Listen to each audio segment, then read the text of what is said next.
今天给大家带来的是这一款性价比超高的专业版打磨头，我给大家讲解它们的使用细节和操作流程。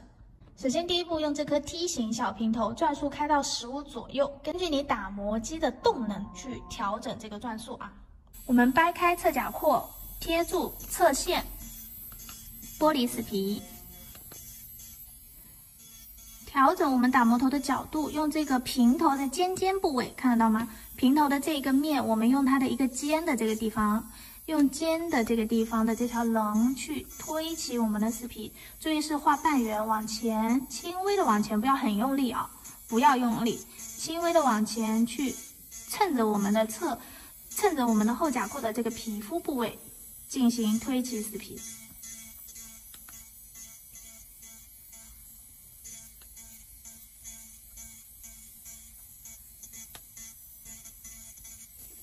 好，这个样子我们的死皮就被推起来了，可以看得见吗？接着清理一下粉尘，在干净的状态下，我们去剪死皮。眼睛看着被我们推起来的死皮，然后用我们的死皮剪贴住，然后用我们的死皮剪的刀尖部位，一定要选择刀尖闭合度很好的死皮剪，看得见吗？闭合度非常好的死皮剪。我们才能用刀尖去剪啊。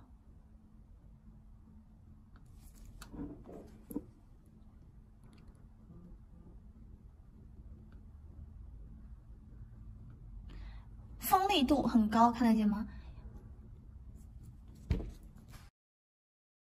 像这个样子，锋利度非常高。我每剪一剪刀，就是刀起皮落的一个效果，这样就不会产生你去过度的拉扯顾客的皮肤。扯出小毛刺，并且会让顾客觉得很疼痛不舒服，所以死皮剪的锋利度很重要。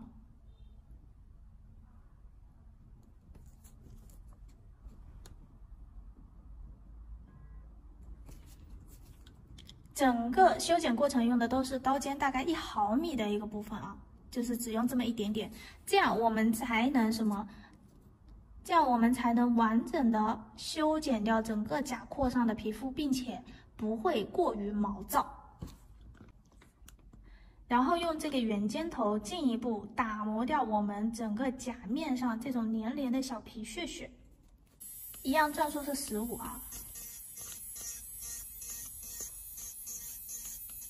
可以看到它是圆头，我们在打磨甲面上的粘连的小皮屑的同时，还可以再进一步的推起我们的皮肤，但是因为它是圆的，它就不会是像方的那样顶住我们的皮肤，那样我们剪过的皮肤就不会感到不舒服啊，就不会感觉到疼痛。然后边掰开侧甲廓，边去打这个侧线上的粘连的小皮，用我们的这个圆尖头把它给打掉。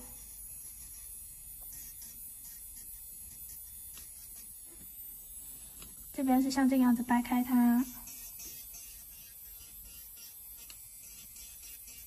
把甲面上的粘连整个打掉。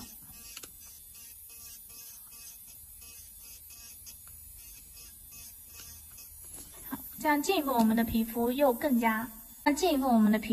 得更加开、更加立体了，看得见吗？完全剥离于甲面了。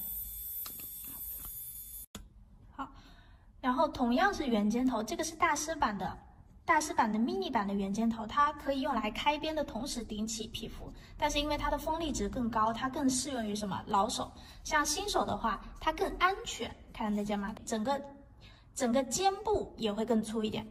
它在我们打磨甲面上的死皮的同时，会顶起我们的皮肤，顶起皮肤的同时，并且新手当我们不熟练的时候，它就不容易钻得那么深，你一钻深了，就会容易造成皮损，还会让顾客觉得疼痛不舒服。好，这两个大家可以自由选择。最后呢，我们要用到这个圆柱胖头去打磨刀口的同时抛光我们的皮肤。那么可以看到这有3个色标，蓝标是最粗的，它适用于粗皮。然后这个红的话，就是大多数常规皮肤都可以适用的。那么特别薄、特别嫩的皮肤的话，推荐大家使用这个黄标，它更加的细腻。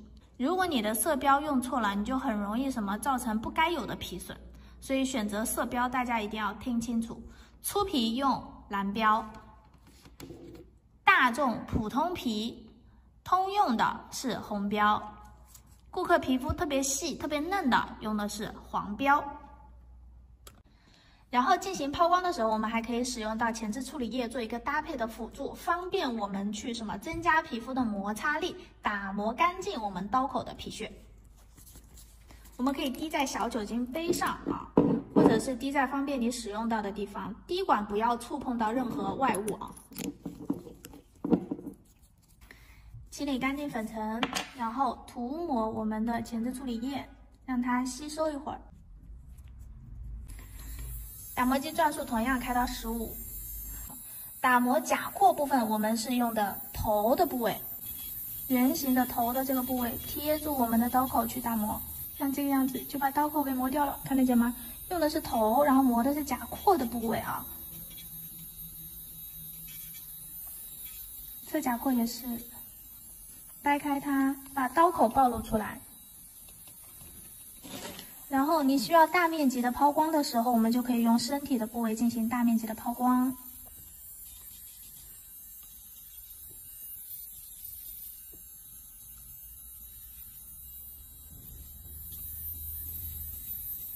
精细的部位就用头，细节的地方就用头，大面积的地方就用什么？身体。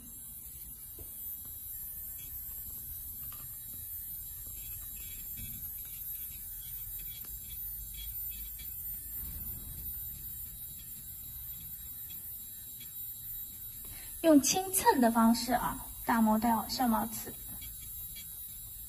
可以看到它很大，整个过程当中大家没有听到我去磕碰住，像这个样子磕碰到甲面的声音，所以你眼睛一定要看清楚操作面，我们的打磨头到底有没有磨到你的小毛刺，是往皮上去轻蹭的。这个细节，这句话大家一定要记清楚，往皮上轻蹭小毛刺的，而不要往甲面上用力啊。可以看到，甲面上是没有什么凹陷的。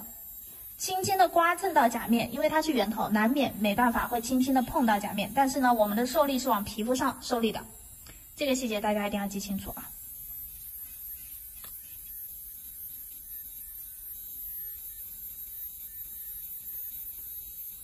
好，这样我们的刀口就打磨干净了。